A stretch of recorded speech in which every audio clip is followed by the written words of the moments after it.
मेरे पिता नौकरी से रिटायर हो चुके थे। उनके कोई दूसरी औलाद नहीं थी, इसलिए मेरा लालन पालन बहुत ही लाड प्यार से हुआ था।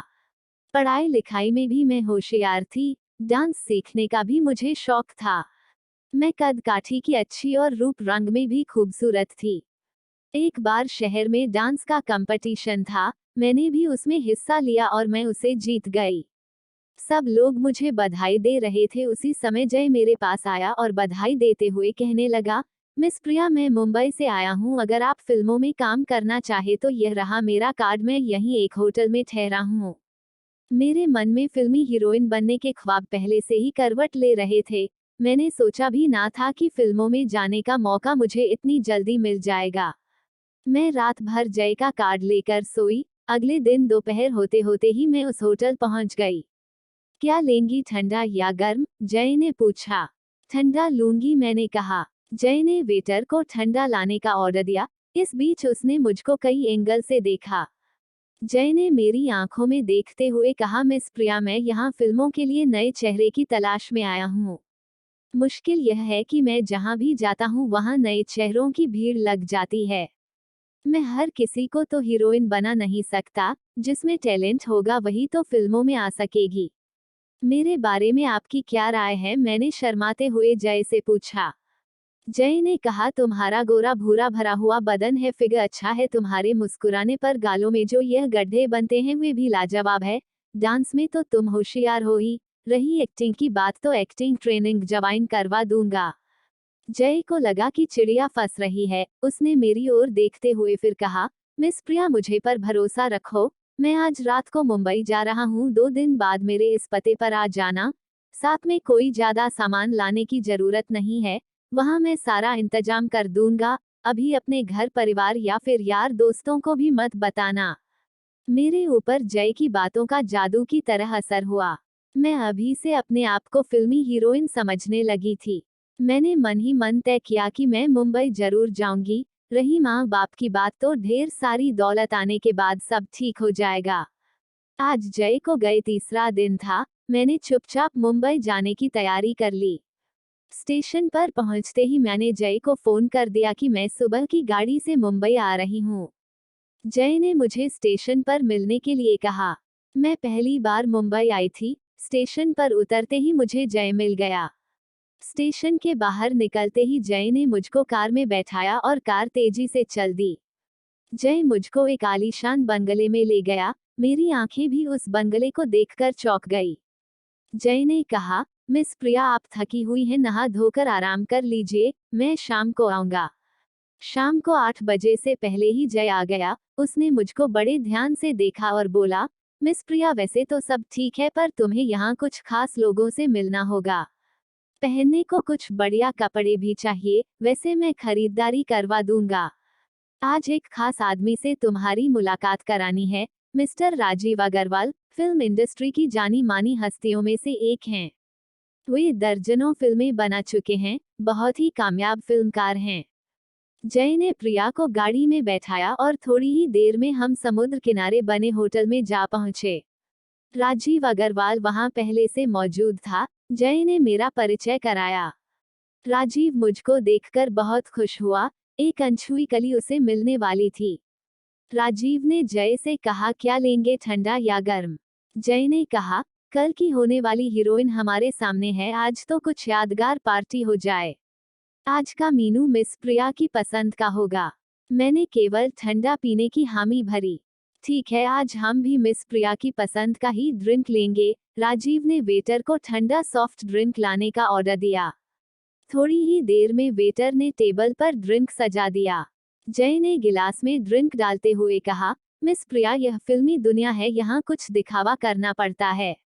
सामने देखो, फिल्मी हस्तियां बैठी हुई है, अपना मनोरंजन तो कर रही हैं, साथ ही अपने हाव भाव से दूसरों को भी लुभा रही हैं। मैंने एक बार फिर होटल में उनते हुए मादक माहौल को देखा। वहां की बातचीत और हवा में एक अजीब सी गंध तैर रही थी। हम तीनों लोग ठंडा पीने लगे। इसी बीच जय ने मेरे गिलास में एक पुड़िया घोल दी जिसे मैं नहीं देख सकी। राजीव ने मुझको तिरछी नजरों से देखा और कहा, मिस प्रिया, हम लोग फिल्मों में करोड़ों रुपए लगाते हैं, किसी नए कलाकार के लेने में रिस्क होता है। बेडरूम सीन भी लेने पड़ते हैं, अगर नया हीरो सीन को करने में शर्मा गया तो अपना बेड़ा गर्क समझो। इसलिए हम बहुत सोच समझकर किसी नए हीरो को लेते हैं। मैंने सोचा मुश्किल से मुझे यह मौका मिला है, अगर अपने भरोसे से इन्हें नहीं जीता तो काम नहीं बनेगा। अचानक मुझको अपना सिर भारी सा लगा, जगमगाती रोशनी नाचती सी दिखी।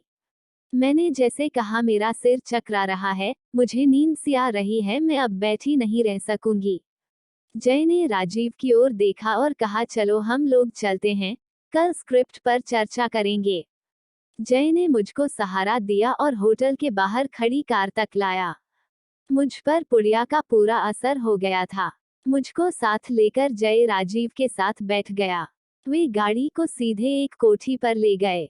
मैं पूरी तरह बेसुध थी। सुबह जब मेरी नींद खुली तो मेरा बदन दर्द के मारे फटा जा रहा था। मैं समझ गई कि मेरे साथ धोखा हुआ है, अब पछतावे के सिवा मैं कर भी क्या सकती थी। घर तो वापस जाने से रही। मैं तकिए में मुंह छिपाकर रोती रही। शाम होते ही मिस्टर राजीव दोबारा कमरे में आया। हेलो मिस प्रिया, कैसी हो? तुम्हारे लिए जल्द ही एक फिल्म शुरू कर रहा हूँ। फिल्म के फाइनेंसर अनमोल भाई आए थे, सभी बातें तय हो गई हैं, चलो तुम्हें कुछ खरीदारी करवा दूँ। हमारी नई हीरोइन जल्द ही बुलंदियों को छूने वाली है। मैं बेमन से उठी। मुझे फिल्म में हीरोइन बनने का सपना बार बार खींच रहा था। मैंने जय के बारे में पूछा तो राजीव ने कहा कि वो फिल्म की लोकेशन देखने बाहर गया है। इस फिल्म की शूटिंग विदेशों में भी होगी। मैं जब रात को लौटी तो मेरे पास नए फैशन के कपड़े थे। मैं अपने आप को फिल्मी हीरोइन समझने लगी थी। इसी तरह राजीव के साथ पूरा महीना निकल गया। मैं रोज रात को राजीव के साथ सोती। एक दिन राजीव ने मुझसे कहा प्रिया, मैं फिल्म के सिलसिले में बाहर जा रहा हूँ। इस बीच अनमोल भाई आएंगे, वही फिल्मी ट्रेनिंग भी दिलवाएंगे। मेरे लौटने पर फिल्म का भव्य मुहूर्त होगा। अनमोल भी मुझको फिल्मी ख्वाब दिखाते रहे। इस बीच ना तो जय लोकेशन देखकर लौटा और ना ही राजीव विदेश से। जो खेल जय मेरे साथ खेलता रहा था वही खेल अनमोल ने भी खेला। मुंबई आने पर मैं पहली बार 2 दिन तक अकेली रही। दोपहर का समय था। मैं चिंता में डूबी एक मैगजीन पलट रही थी कि बाहर की घंटी बजी। मैंने दरवाजा खोला तो दरवाजे पर कुछ दादा टाइप लोग खड़े थे। उन्होंने मुझसे कहा, मैडम ये कोठी खाली कर दीजिए, इसका एग्रीमेंट खत्म हो गया है, किराए पर थी। मैं कहाँ जाऊँ, यहाँ तो मेरा कोई भी नहीं है। मिस्टर राजीव और अनमोल भाई को आ जाने दीजिए। राजीव और अनमोल अब कभी नहीं आएंगे। और जय, देखिए मैडम, जय आपको कहाँ मिलेगा, वह तो नए चेहरे की तलाश में पूरा हिंदुस्तान घूम रहा होगा। देखिए मुझे कुछ तो समय दीजिए, यहाँ मेरा कोई नहीं है, अपना कुछ इंतजाम करती हूँ, आपकी बड़ी मेहरबानी होगी। ठीक है, हम आज दिन का समय देते हैं, कल इसी समय आएंगे, अगर यहाँ से नहीं जाओगी तो धक्के मारकर तुम्हें बाहर निकाल देंगे। यह मुंबई है, मुंबई, ध्यान रखना मैडम। मेरे पैरों से जमीन खिसक गई। मुझे ध्यान आया कि इस बीच मिस टीना से मेरी मुलाकात हुई थी। उसने कहा था कि जब जरूरत हो मुझे याद करना। टीना का कार्ड मेरे पास में था। मैंने फोन किया। मैं प्रिया बोल रही हूँ। ओ प्रिया, कैसी हो? बोलो क्या बात है? मैंने रोते रोते फोन पर सारी बात बता दी।